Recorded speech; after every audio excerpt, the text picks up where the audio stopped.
sur YouTube. Un pitch est une synthèse d'un récit, d'une œuvre ou d'une idée à travers un paragraphe synthétique. Voici le pitch du jour.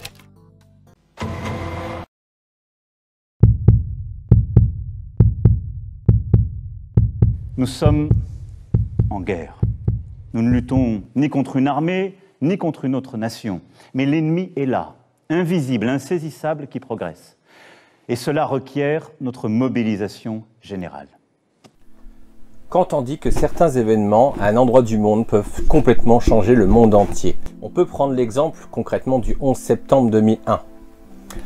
Entre les différentes mesures de sécurité qui ont été énormément modernisées depuis, le fait que le président américain de l'époque a lancé une guerre, ou plutôt, on va dire une croisade, avec la bénédiction du monde entier, tant ce qui s'est passé ce jour a changé le comportement de milliards de personnes. Sachant qu'il y a un décalage horaire entre la France et New York, il faut que vous compreniez qu'en France, au moment du début des attentats, il y avait 6 heures de décalage. Donc il était 6 heures de moins à New York. Comme tout a débuté là-bas à peu près aux alentours de 8 heures du matin, donc quand les Américains sont arrivés à leur boulot, nous attaquions l'après-midi. Donc en France, toute la France était déjà debout et était déjà réveillée depuis clairement longtemps. J'attire votre attention sur le fait que cette vidéo n'est pas du tout pour tout le monde. Certains passages pourraient heurter la sensibilité des plus jeunes, donc vous êtes prévenus. Aujourd'hui, nous allons voir ce qui s'est passé, mais aussi les conséquences du 11 septembre 2001, et nous aborderons quelques théories du complot qui planent bien sûr encore sur ce jour-là. Il y a 3 lieux qui vont être touchés par les attentats, car oui, nous sommes sur une attaque qui est coordonnée, et pas sur un ou plusieurs terroristes qui profitent de la pagaille de la première attaque pour se lancer. Nous avons donc New York, avec les 2 tours du World Trade Center, Washington et le Pentagone. Et on a aussi Shanksville, qui est en Pennsylvanie. L'autre particularité de cet attentat est qu'il a été réalisé avec 4 vols commerciaux intérieurs. Ils sont générés pour 2 par American Airlines et pour 2 par United Airlines. Pour American Airlines, on a le vol AA-11 qui s'est écrasé sur le World Trade Center et le vol AA-77 qui lui s'est écrasé au niveau du Pentagone. Pour United Airlines, pour le coup, on a le UA-175 qui s'est écrasé également sur New York, donc sur le World Trade Center, et le UA-93 qui a manqué sa cible et qui a fini en race campagne en Pennsylvanie. Il faut savoir que le premier crash du vol 11 sur la tour a été tout d'abord considéré comme une erreur de navigation et un banal accident. Comme en France, l'armée américaine possède des appareils prêts à décoller en cas d'alerte ou de détournement, mais aucun de ces avions détournés ne fut abattu, contrairement à ce qui a été annoncé durant la panique pendant plusieurs heures. En France, nous avons reçu les premières images au bout de quelques minutes. Le premier flash info parlait d'un avion qui était en train de se poser à l'aéroport le plus proche et qui s'est loupé. Sauf que quand les caméras qui étaient en train de filmer la tour qui était en feu se sont retrouvées à filmer un deuxième appareil qui se crache en direct,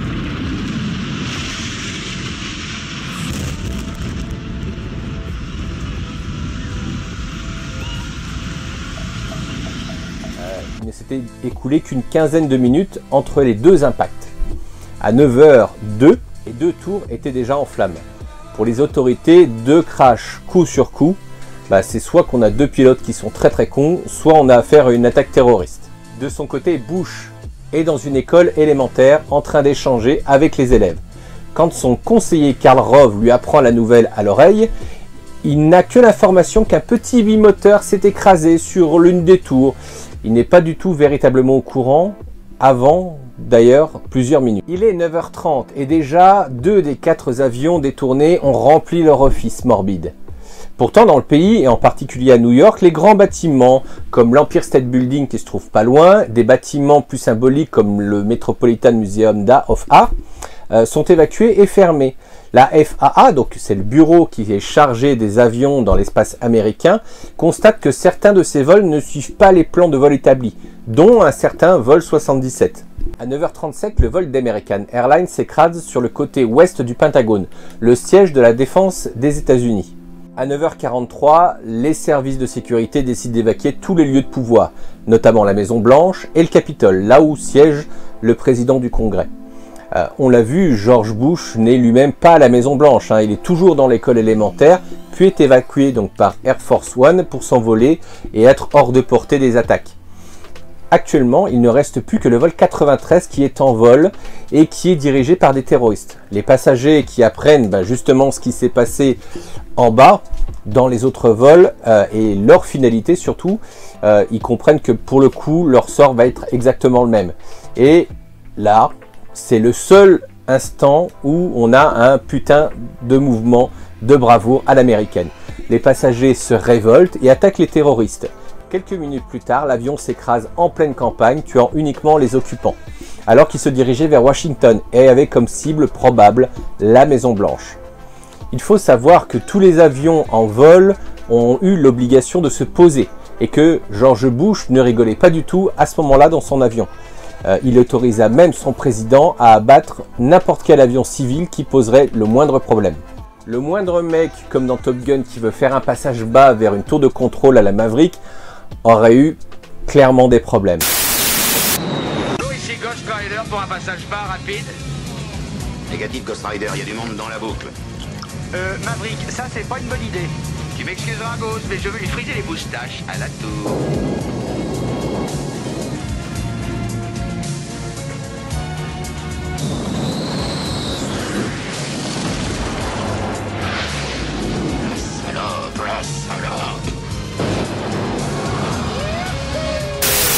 Entre 8h45 et 10h03, on se retrouve avec 4 avions qui ont été détournés et qui se sont écrasés.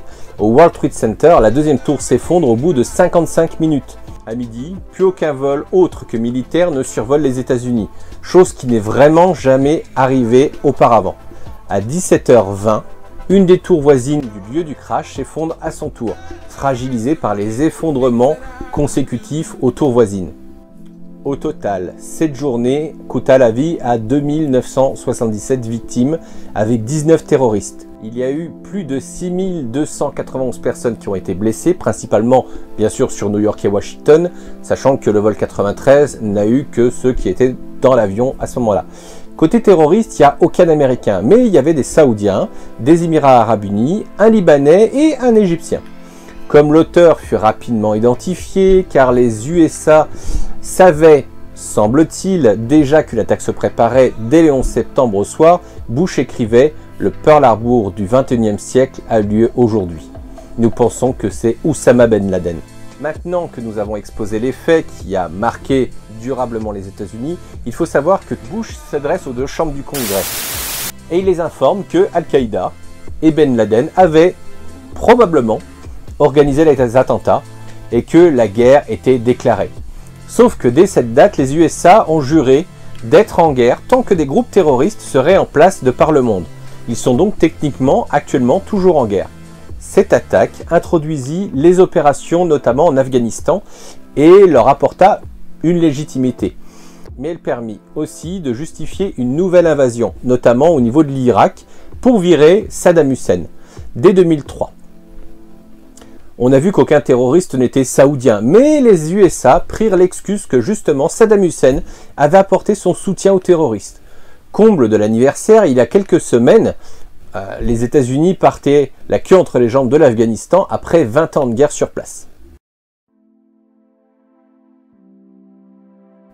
Côté aviation, il y a eu deux grands changements. Le premier, c'est que chaque pays s'est rendu compte que les terroristes pouvaient prendre un avion civil en otage et le détourner pour en faire une bombe volante. Étrangement, ça ne leur aurait jamais traversé l'esprit avant. Des pays comme la France ou les USA ont réorganisé la défense aérienne, avec des groupes d'alerte qui sont prêts à intercepter le moindre avion qui semblerait suspect.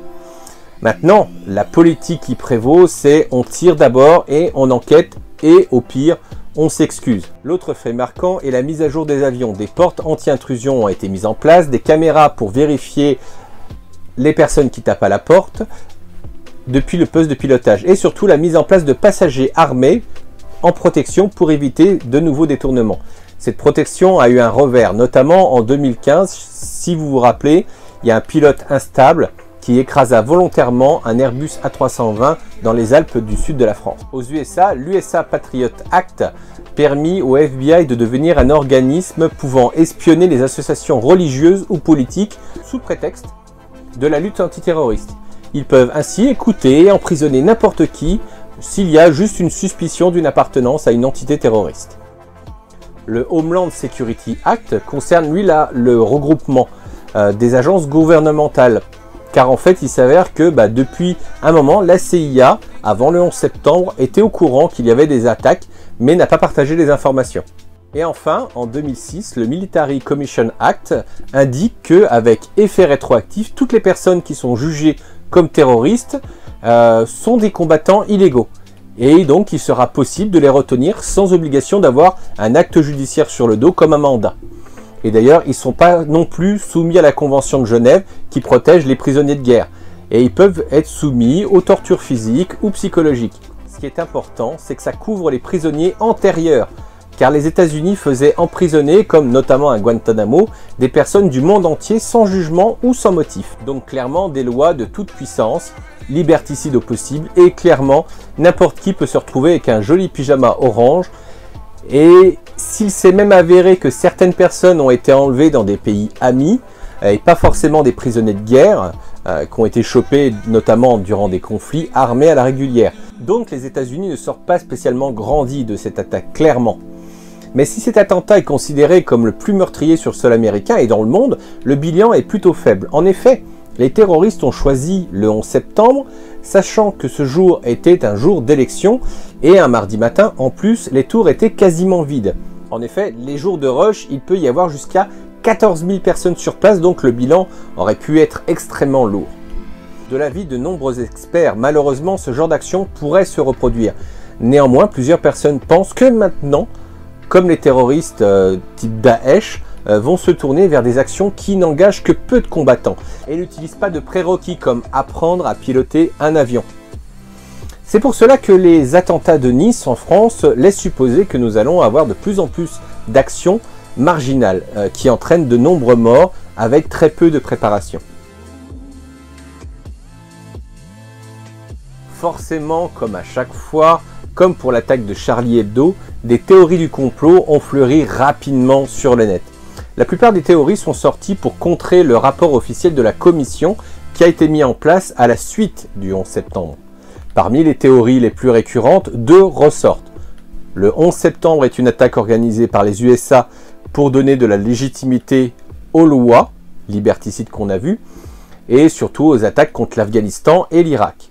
Une petite anecdote au passage, quelques années après le 11 septembre, j'étais en train de boire un coup avec des Américains de passage dans la capitale bourguignonne, quand ils ont été étonnés de voir que la France s'occupait de faire des commémorations à grand renfort de fleurs, de militaires français, anglais, américains. J'ai été obligé de casser leurs rêves. Non, en fait, à Dijon, ils ne commémoraient pas le 11 septembre 2001, mais la libération en 1944 de Dijon par des Français. D'ailleurs, si à l'occasion vous passez dans la capitale des Ducs, je vous invite à aller voir le Sherman qui faisait partie des troupes qui avançaient donc pour aller libérer Dijon à l'époque. Le 11 septembre n'a pas eu lieu et tout a été inventé. La première théorie veut que les gouvernements étaient au courant et ont laissé faire et savaient ce qui allait se passer ou qu'ils ont eux-mêmes organisé les attaques. Là, on est sur une attaque de type faux drapeau ou fausse bannière. Hitler avait fait la même chose en 1939 sous prétexte de lancer une vengeance de ses soldats qui avaient été tués par des agents polonais sur un émetteur donc dans une zone allemande. Ce prétexte permit notamment à Hitler d'envahir la Pologne. Cet acte entraîna aussi le monde entier dans la Seconde Guerre mondiale. Rien que ça. Il a été remarqué que certains indices comme des passeports de terroristes avaient été retrouvés rapidement dans les décombres notamment des tours. Même si les États-Unis n'ont pas organisé l'attaque, il semblerait que de nombreux éléments ont été transmis les mois précédents à la CIA, comme la présence dès le mois de juillet 2001 d'un groupe d'une vingtaine d'agents d'Al-Qaïda aux USA, et que certains, étrangement, avaient pris des cours de pilotage et posé des questions étranges lors des formations sur le pilotage. Malheureusement, pour le coup, ils ne posaient jamais de questions sur comment on atterrit. ce qui est quand même le minimum à savoir quand on fait de l'aviation. Il y a aussi le fait qu'en août, un informateur avait signalé que Ben Laden préparait une attaque spectaculaire contre les USA, notamment à New York et à Washington.